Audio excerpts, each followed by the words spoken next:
Salut à tous et bienvenue. On se retrouve aujourd'hui pour une nouvelle vidéo. Alors c'est une nouvelle vidéo sur des tests de jouets en briques de construction.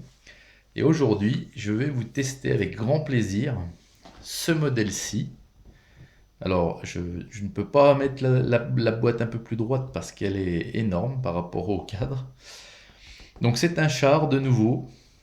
Un superbe char de marque Kobi, donc la célèbre marque polonaise. Donc vous le voyez, c'est le Panzer IV. Vous direz son nom exact tout à l'heure, complet. Alors vous voyez, il y a 500 pièces dans ce set, deux figurines, vous voyez ici.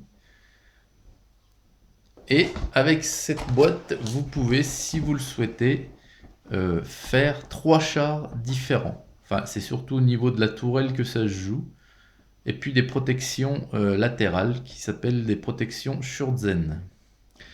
Donc vous avez comme d'habitude ici les caractéristiques techniques de l'engin, une photo historique ainsi que les armes présentes dans ce set. Donc le boitage est très très bien fait et c'est la référence 2508. Donc je vais de suite vous montrer le modèle monté. Alors le voici, ce superbe char. Et avant de le regarder d'un petit peu plus près, je vais vous faire une petite présentation de l'engin. Donc c'est un Panzerkampfwagen, c'est un char moyen allemand. Il était fabriqué en Allemagne et sa mise en service date de 1943 jusqu'à 1945. Il a servi. C'était le char allemand le plus utilisé par la Panzerwaffe avec 9000 exemplaires produits. Son équipage était formé de 5 hommes. Vous aviez le chef de char, le pilote, le radio, le tireur et le chargeur. Sa longueur totale était de 7,02 m, donc canon inclus. Sa largeur avec les protections Schurzen de 2,88 m et une hauteur de 2,68 m exactement. Son poids au combat était de 25 tonnes. Son blindage frontal, donc la caisse frontale c'est ici, là, donc c'était le devant tout le temps le mieux blindé hein, sur les chars. Et ben son blindage frontal il était de 80 mm, donc vous vous rendez compte 8 cm d'épaisseur. Son armement c'était un canon, donc l'armement principal c'était un canon de 75 mm. Il y avait 87 obus à bord. Puis il avait également deux mitrailleuses MG34 de 7,92 mm, 3150 cartouches. Pour finir, je vous dirais que sur route, cet engin pouvait atteindre les 38 km/h et 20 km/h en mode terrain. Donc, on va le regarder d'un peu plus près, ce superbe char. Donc déjà, je vais vous présenter les figurines. Donc ici, nous avons le petit Franz.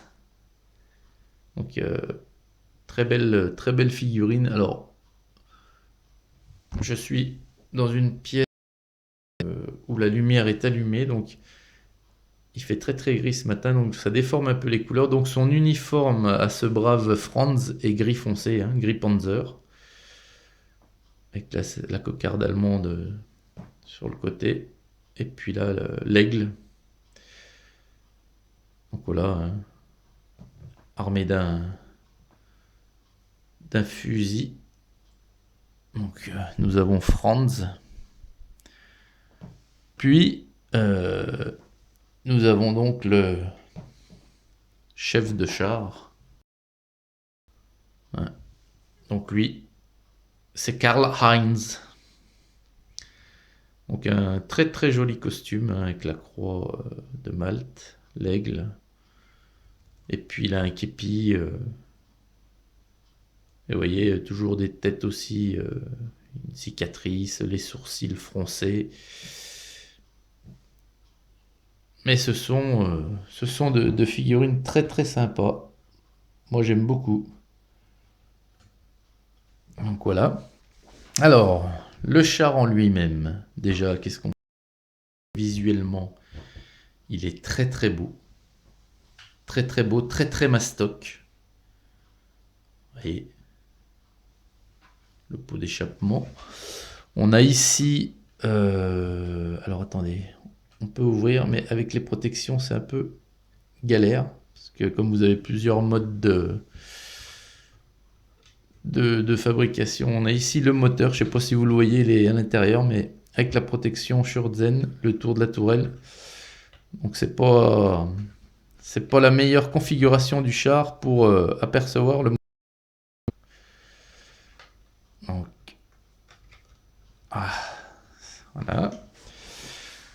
Donc les protections Schurzhen sont ici aussi sur les côtés.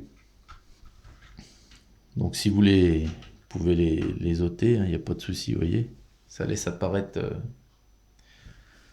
toutes les chenilles et trains de chenilles. Donc comme d'habitude, c'est une excellente qualité, sincèrement, parce que tout s'emboîte parfaitement, rien ne tombe quand vous le mettez avec, il n'y a aucun souci. Donc le canon, bien entendu, la tourelle pivote, le canon monte et descend. Voilà. Donc la trappe de tourelle, elle se referme si vous enlevez la figurine. La petite mitraillette ici, pareil, elle monte et elle descend. Vous avez une brique ici sérigraphiée qui imite la trappe où il y a justement le tireur à la mitraillette. Vous avez une petite pelle ici, une clé, une grosse clé à molette ici. Puis vous avez, je sais pas si ça s'appelle des garde-boue, hein, mais qui sont là. Voilà. Très très beau design. Il est vraiment vraiment superbe. Puis alors un plaisir à monter. Je vous ai fait grâce du mode d'emploi, hein, c'est le même que... Enfin, les modes d'emploi Kobi sont tous faits sur le même modèle, hein. C'est très très bien expliqué, très très bien... Il n'y a pas à se tromper, il n'y a pas à se tromper. C'est vraiment... comment dirais-je? Ben, vraiment utilisable, hein, par tous, hein, par les enfants, moi je pense qu'ici un enfant de 10 ans s'en sort, hein, vous avez la petite antenne ici, le pot d'échappement ici, qui est teinte orange, hein, pour imiter légèrement la rouille. C'est encore un beau modèle, hein, avec les marquages, donc les croix allemandes, et puis le numéro du char, l'insigne de compagnie. Alors à noter que sur les chars, les pièces qui sont marquées sont sérigraphiées sur la pièce, donc ce ne sont pas des stickers. Et ben ça fait beaucoup plus propre, quoi. C'est-à-dire que quand il n'y a pas de reflet transparent comme vous pouvez avoir quand vous collez un sticker, c'est bon, sur les avions c'est des stickers, ça c'est un petit peu le point noir que je leur trouve. Mais les chars sont magnifiques, hein. Les chars sont magnifiques et il y a une superbe collection. Il y a une gamme très étendue. Oh, je ne saurais vous dire le nombre de chars et engins blindés différents qu'ils ont, Kobi, mais c'est énorme, hein. Donc celui-ci, moi je l'ai payé grosso modo 40 euros. Je l'ai acheté, je l'ai payé 40 euros, frais de port inclus, hein. Je l'ai fait venir de Pologne. Je l'ai acheté chez un vendeur polonais, Kobikowski, qui vend sur eBay. C'est un vendeur professionnel. Donc le char en lui-même, 26 euros, plus 15 euros de port quand même pour le faire venir de Pologne. Alors, j'achète en deux endroits ce genre de marchandises Kobi, donc soit sur Amazon, soit sur eBay. Et suivant les modèles, on arrive à faire 1 ou 2 euros d'économie. Ça soit d'un côté ou de l'autre, ça dépend des modèles. Donc c'est pas grand chose, mais au bout de 10-12 modèles achetés, vous avez économisé, je vais y arriver ce matin, économiser 2 euros à chaque fois, ça fait un modèle gratuit au bout de 12 achats, quoi. Donc voilà, bah écoutez, je compte pas m'arrêter en si bon chemin sur ce genre de produit parce que vraiment j'adore ces... Et puis franchement, hein, les avoir en main dans une vitrine, et c'est super chouette, quoi. Ils sont vraiment, vraiment jolis. Donc voilà les amis, bah écoutez, j'espère que cette nouvelle vidéo de présentation de Shark Hobby vous aura plu. Et je vous dis à très très vite pour la suivante. Salut!